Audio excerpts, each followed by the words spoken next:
We're going to go to Minneapolis now. Aurin Chowdhury is a member of the Minneapolis City Council, and she joins me now. Councillor, thank you so much for giving us some of your time on what must be a very busy day. I wonder if we could start with you telling us what your sense is of the state of things in your city right now. Yeah, thank you so much. I'm glad to be here. I am going to just ground you in where I am right now. Mm-hmm. I am sitting outside of a local public high school, just about 30 minutes after school dismissal. I'm watching parents, I'm watching neighbors, I'm watching students leave. And as they were leaving just about 15 minutes ago, there were ICE agents on public school property trying to terrorize and harm students just leaving from school. Just leaving from school. And not only were they on public school property today, they used chemical irritants in the direction of teenagers At the school? at the school, on school property. So And I'm so grateful. go ahead, sorry. They're apprehending students? Is that what they're there to do, Councillor? They're not apprehending students. I have no idea why they decided to come to a public school, but they came here today. We're not sure if they apprehended students. They apprehended some people, are some reports on the ground. Mm-hmm. But that's the state of where we are today after this horrific killing of a Minneapolis community member.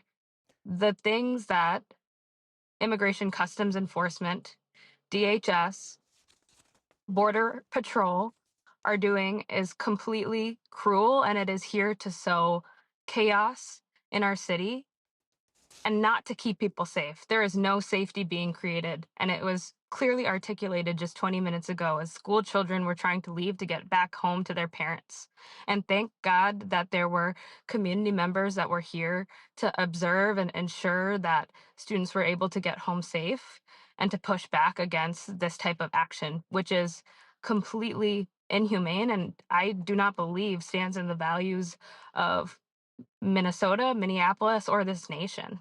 So even after the events of earlier in the day, that led to the death of a 37-year-old woman that the Star Tribune has identified as Renee Nicole Good, ICE persisted with other enforcement actions at a public school.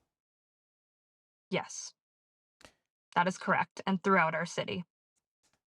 The mayor, who I think the entire continent was watching today, told them to, in his words, get the F out.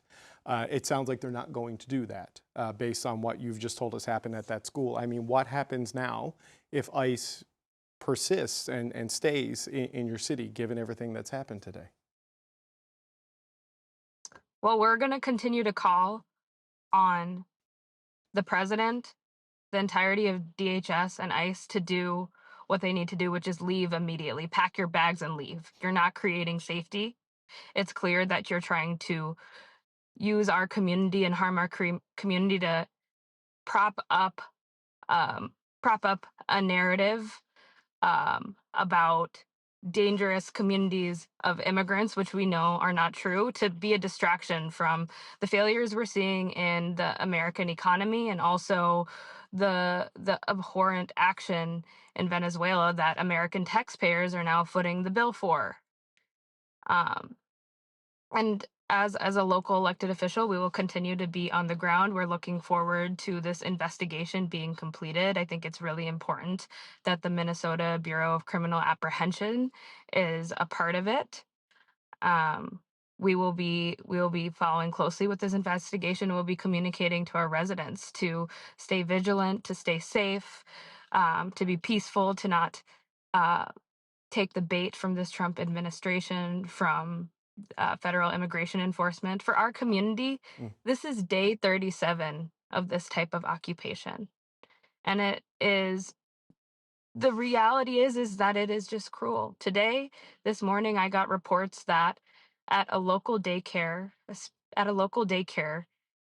in my community, a person that was just working there works there every day to provide for these young children was abducted early in the morning. Just a few weeks ago, there was a a woman in her car that was cornered by Immigration and Customs Enforcement. There were several observers. There were people documenting, legally documenting, and she was pulled and dragged out of her car, and she was pregnant. This is unconscionable. This is not making anyone safer. And I think it's completely abhorrent that before an investigation is even done, that um, the Trump administration is saying that this was self-defense. We need to call what they are saying what it is, which is propaganda, Right. to justify these cruel actions. Counselor, And we're going to continue.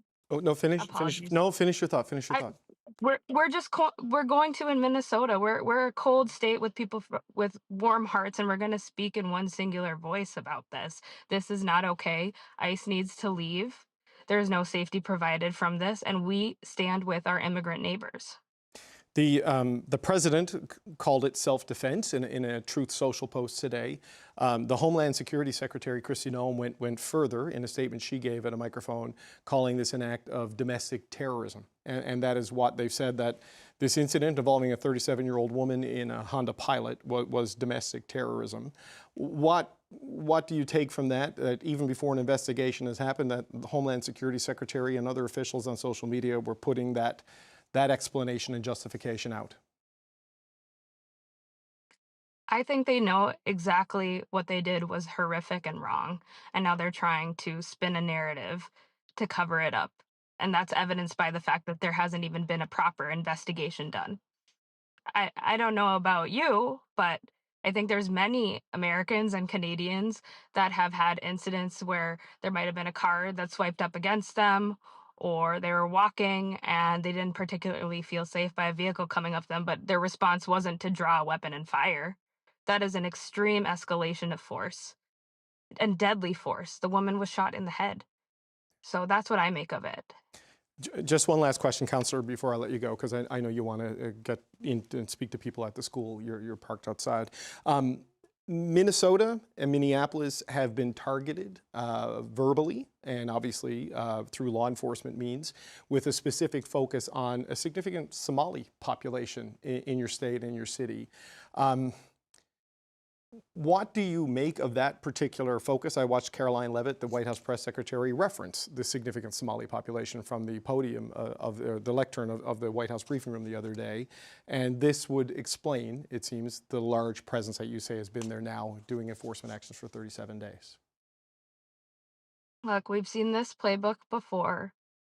It's been done with our Latino communities, it's been done with our Haitian communities, and now it's our Somali communities.